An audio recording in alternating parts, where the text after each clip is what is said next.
لائیں کہیں کہ ہمارا رب اللہ ہے، پھر اس پر جم جائیں۔ ان پر فرشتوں کا نزول ہوتا ہے، نہ کوئی غم کرو نہ خوف، خوشیاں مناؤ جنت کی جس کا تم سے وعدہ کیا گیا تھا۔ اللہ کی ربوبیت پر اطمینان جب انسان کو ہو جاتا، میرا رب اللہ ہے، ربی اللہ، انسان کے لیے نہ کوئی کھٹکا، نہ کوئی خطرہ، نہ کوئی خوف، نہ کوئی حزن۔ جو کچھ ہو رہا ہے کس کے اذن سے ہو رہا ہے؟ اللہ کے اذن سے۔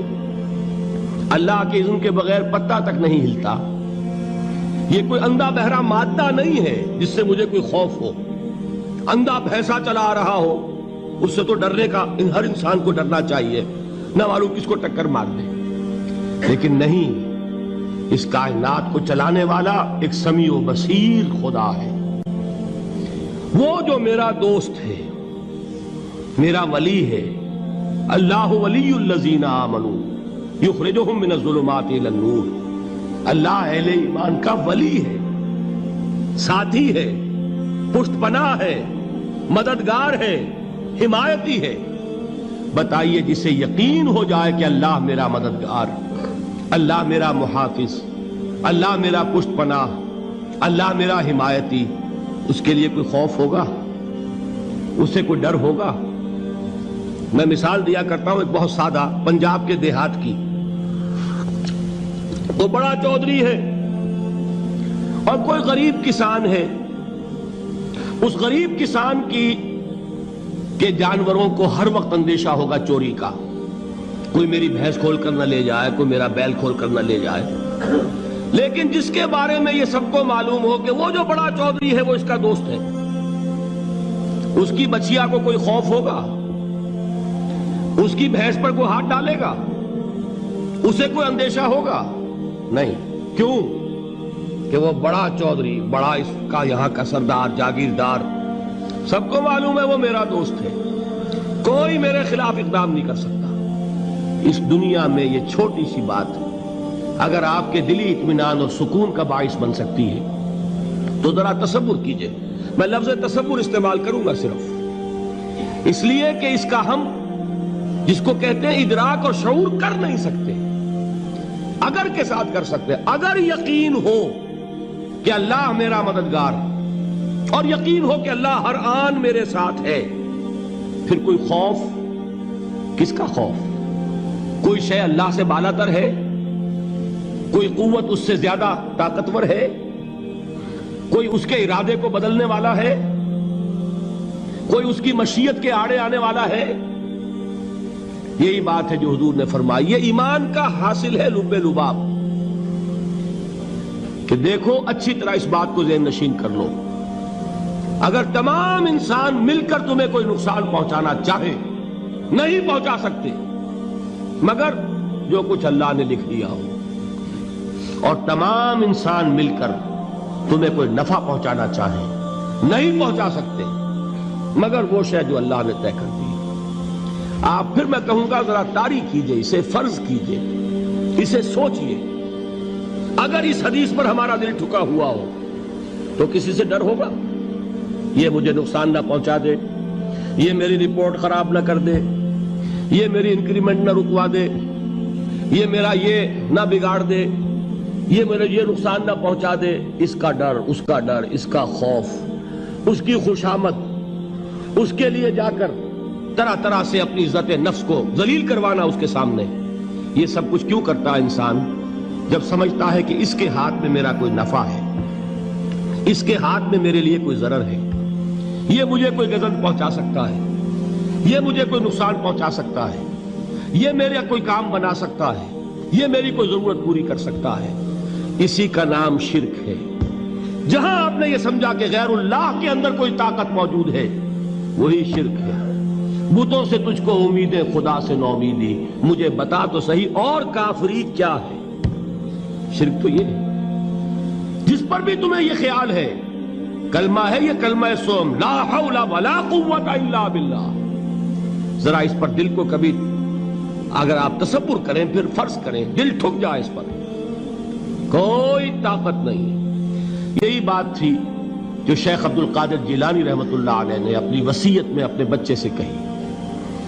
11ویں دینے والے ہیں، لیکن حضرت شیخ عبد القادر جیلانی کی وصیت اور تعلیمات کو کتنے لوگ ہیں جو جانتے ہو؟ یہ جن مقامات تک پہنچے ہیں وہ کس چیز کی بدولت پہنچے ہیں؟ انہوں نے جو پیغام دیا وہ کیا تھا؟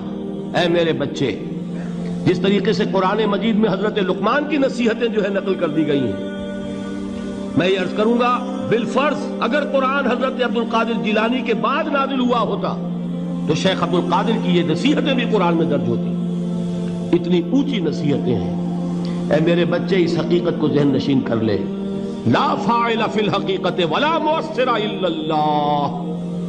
اس کائنات میں نہ کوئی فاعل حقیقی ہے نہ مؤثر حقیقی ہے سوائے اللہ کے. کسی شے میں کوئی تاثیر نہیں اگر اللہ نہ چاہے.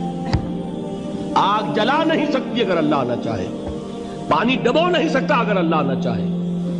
زہر ہلاک نہیں کر سکتا اگر اللہ نہ چاہے. کوئی چیز فائدہ نہیں پہنچا سکتی اگر اللہ نہ چاہے. تو در در پہ کیوں سر جھکاتے ہو؟ در در پر کیوں جبیں سائی کرتے ہو؟ سب کے سامنے کیوں ہاتھ پھیلاتے ہو؟ ایک اللہ سے مانگو. ایک اللہ کے سامنے زمین پر اپنی جبین رکھو. لا فاعل فی الحقیقت ولا مؤثر الا اللہ. نظر آتا ہے ہمیں کہ پانی پیاس بجھا دیتا ہے. پیاس بجھانے کی صلاحیت پانی میں نہیں ہے، اللہ کے اذن سے. کھانا بھوک مٹا دیتا ہے. بھوک مٹانے کی صلاحیت کھانے میں نہیں ہے، اذن رب میں. دیکھیے یہی یقین تھا. حضرت موسیٰ علیہ السلام کا واقعہ یاد کیجئے. سامنے سمندر آ گیا ہے. قوم دیکھتی ہے پیچھے کہ گرد و غبار کا طوفان ہے. معلوم ہوا کہ فرعون اپنے لشکر سمیت آ گیا ہے. لشکر جب چلتا تھا تیز رفتاری کے ساتھ تو گرد و غبار کا جو طوفان اٹھتا تھا اس کا تصور کیجئے. اور لمحہ بلمحہ وہ قریب آ رہا ہے. پوری قوم نے کیا کہا؟ اے موسیٰ انا لمدرکون. اے موسیٰ ہم کو پکڑے گئے. قرآن مجید نے تو یہاں وہ باتیں نہیں لکھی ہے، لیکن تورات میں یہ درج ہے کہ بنی اسرائیل جھگڑنے لگے، دست و گریبان ہو گئے موسیٰ کے ساتھ. موسیٰ ہمیں یہاں مروایا لا کر، اس سے تو ہم ہی بہتر تھے. وہاں کھانے کو ملتا تھا، زندگی تو تھی، بیگار ہم کر رہے تھے، موت تو نہیں تھی. اب جو کچھ ہوگا اس کا تصور کرو، جس طریقے سے ہمارے ٹکڑے اڑائے جائیں گے. تو لڑ رہے ہیں حضرت موسیٰ علیہ السلام سے. یہ تورات کی تفصیل ہے. قرآن میں صرف اتنا آیا ہے، پریشان ہو کر انہوں نے کہا انا لمدرکون. موسیٰ ہم تو پکڑے گئے. اس وقت موسیٰ کا جواب کیا ہے؟ کلا ان معی ربی سیہدین. نہیں، میرے ساتھ میرا رب ہے، وہ راستہ دے گا. بتائیے کہاں راستہ نظر آ رہا ہے؟ یہ ہے ایمان بالغیب. راستہ نظر نہ آئے تب اللہ پر یقین ایمان ہے. جیب میں پیسے ہوں اور تب دل کو اطمینان ہے تو ایمان کس پر ہوا؟ پیسے پر، اللہ پر نہیں. جب وسائل و ذرائع نہ ہو اور پھر یقین ہو کہ اللہ مسبب الاسباب ہے، وہ اسباب کا پابند نہیں ہے، وہ اسباب کا محتاج نہیں ہے، اسباب اس کے محتاج ہیں. اگر یہ یقین ہے تو اللہ پر ایمان ہے. یہ نہیں ہے تو تمہارا ایمان اسباب پر ہے، وسائل پر ہے، ذرائع پر ہے، مادیات پر ہے، اللہ پر نہیں. اس وقت کہاں راستہ تھا؟ کوئی راستہ تھا؟ سمندر ہے اور ادھر سے لشکر آ گیا ہے. کلا ان معی ربی سیہدین. اب دیکھیے ایمان کہہ دینا آسان ہے، ہوا معکم اینما کنتم. جہاں کہیں بھی تم ہوتے ہو اللہ تمہارے ساتھ ہوتا ہے. لیکن اس کا یقین قائم ہو جائے تو زمین و آسمان کا فرق واقع ہو جائے.